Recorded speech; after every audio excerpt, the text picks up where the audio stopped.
Hi guys, welcome back to my YouTube channel. I am Millicent Mosuo for those who are new, and yeah, I'm so excited to be back, guys. The last time I had an upload, I was sharing my pregnancy journey with you guys, and which you supported so much, guys. Thank you so much.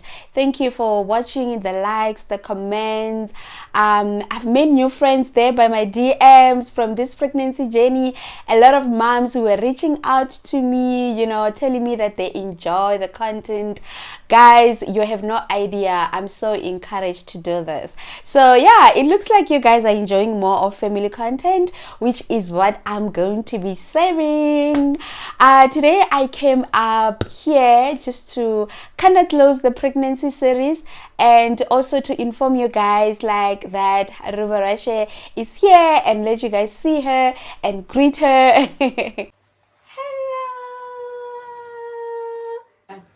Look at the camera, Ruva.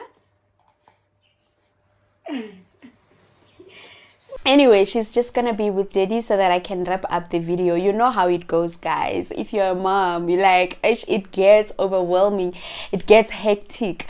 So yeah, my life as a mom is definitely different from my life as Millicent, right? Yeah, guys, a lot of things changed. My priorities have changed. Like, even financially, before we make decisions, we have to make sure that this little one's needs are catered for. Some of the things we are compromising to not have so that we can prioritize her needs. Sleepless nights, guys. I thought we were not going to have any sleepless nights, and I remember saying, isn't something that we can pray for? Unfortunately, babies are not the same, so our baby does wake up at night. At first, like when we just came back from the hospital, the first 2 weeks she was sleeping almost through the night, because she would just wake up like around 1. Okay, she would sleep around just before 9 p.m. and then would expect her to wake up at 1 a.m. and then she would feed, and then we changed the diaper, and then she falls asleep again, and then she would wake up again around 4, 4:30, and then we feed, change the diaper, and then she sleeps again, then I sleep. So because I just came back from the hospital, I wasn't doing anything. I was actually sleeping most of the time, just resting, and my mom was cooking, and my mom-in-law was also like just cooking for me. They didn't allow me to touch anything. I wasn't doing anything. My job was just to feed the baby and sleep all the time. So okay, we were good. I was like, wow, my baby wakes up, I got this is going to be our routine. Come third week or fourth week, just before she turned 1 month, she showed us flames. Like, I just reunited with my husband, like as in like going back to our bedroom, going back to sleeping together in one bedroom basically. So we went with the baby. She was sleeping with us, and the first time she started crying, we panicked. We didn't know what was going on. When you're first-time parents, you don't know what is common, what is normal, and what is not normal, right? So the way she was crying, she was crying so much for the first time, and at night, and we thought, no, the baby has to wake up at 1 a.m. and sleep and wake up again at 4 a.m. So she was just crying throughout until around 2 a.m. on that day. We started panicking. We thought something was wrong with her. We rushed her to the hospital, and then when we got there, they were like, what's going on? How old is the baby? And then we're like, she's 3 weeks.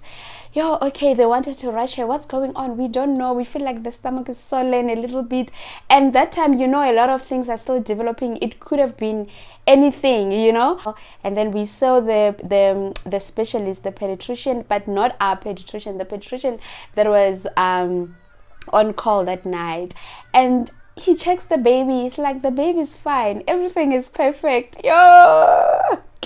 After we paid so much money, and when we came back, they were like, okay, the other nurse was telling me that no, babies are cry, she's still gonna cry, guys. It's normal for the baby to cry, especially at night. So okay, so but then the advice to her, just keep her warm, because I feel maybe she was a little bit cold on that day, and then we came back, we decided that we're gonna start having the heater on throughout the night and day, because it was winter. So then, yeah, that's what we started doing, and we kind of got used to the fact that babies cry. So yeah, those are one of the hectic things that we experienced. Going into my breastfeeding journey, guys, I didn't have much of production at the beginning.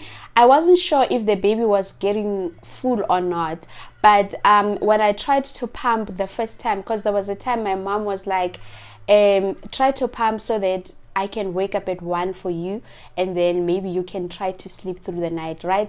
And when the first pump that we got, it wasn't helping at all. The milk wasn't coming out. So I decided to buy lactation cookies, and I started eating lots of oats and drinking lots of rooibos tea. I would have like a minimum of 4 cups per day, and which wasn't really bad, and it wasn't really much of a burden because I love tea, and it was also very cold at that time.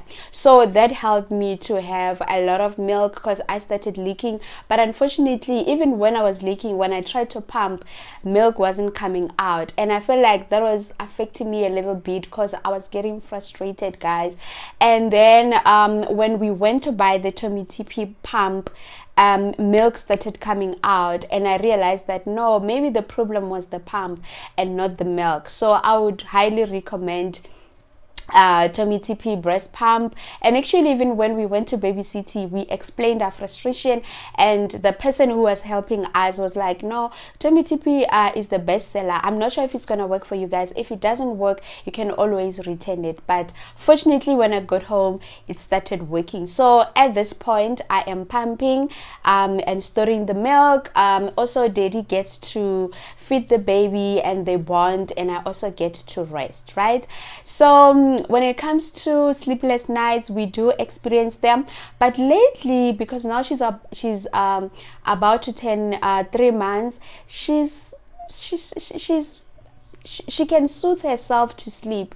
It's no longer like a matter of like maybe after I feed we have to shush and sing songs, just trying to help her to fall asleep.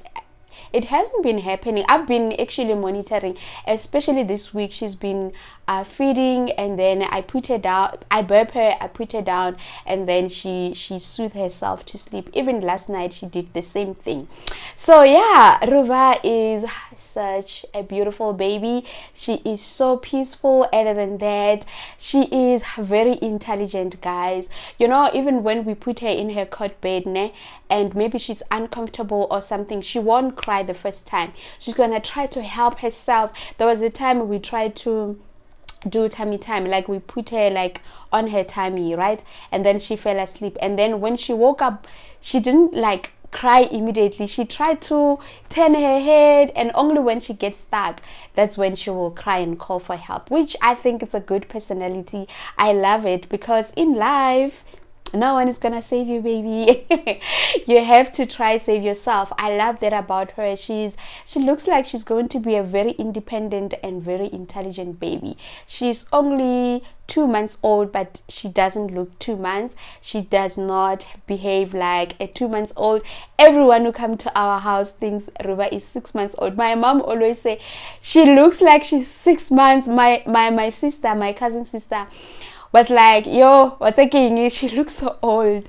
Like, she's just so intelligent. I enjoy spending time with her.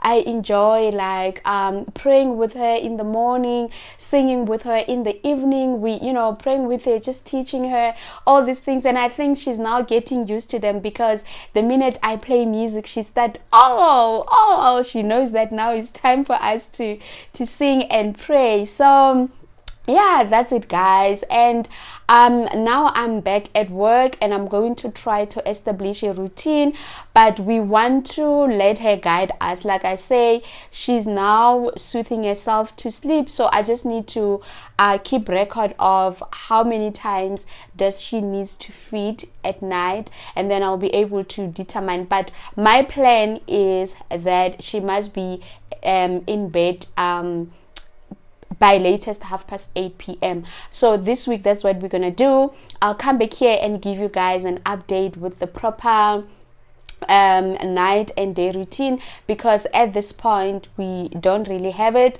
And sleep training, I'm not going to do any sleep trainings, guys. We are not good at that. The minute our baby fasts, we are up, we want to pick it up. And I know a lot of people, including our parents, they told us that no, guys, don't get her used to being in your hands, don't get her used to knowing what every time she make a fuss or she cries, you guys are gonna pick her up. We just can't help. We tried it, we can't help it, guys. The minute she says no, me and my husband, we are up trying to find out what's going on. And I also noticed that her nanny does the same. There was a time I was holding her in my bedroom, and then she started crying. Nanny stopped washing dishes. She wanted to find out what's going on, is she fine? So I think she's used to that, and we're just gonna continue doing that. She will outgrow it. I'm not going to sleep train. She will sleep on her own. And like I said, she's actually starting to sleep on her own. Like after feeding, she just sleeps now. So I'm not gonna rush. I'm gonna let her be a newborn. Let my newborn baby be a newborn baby. So yeah, guys, that's it. I think I've said a lot. My life as a mom, it's basically about like just making sure that I've got lots of milk, I'm eating enough, and I'm breastfeeding. And I also try to be at home. If I'm out, it's strictly work.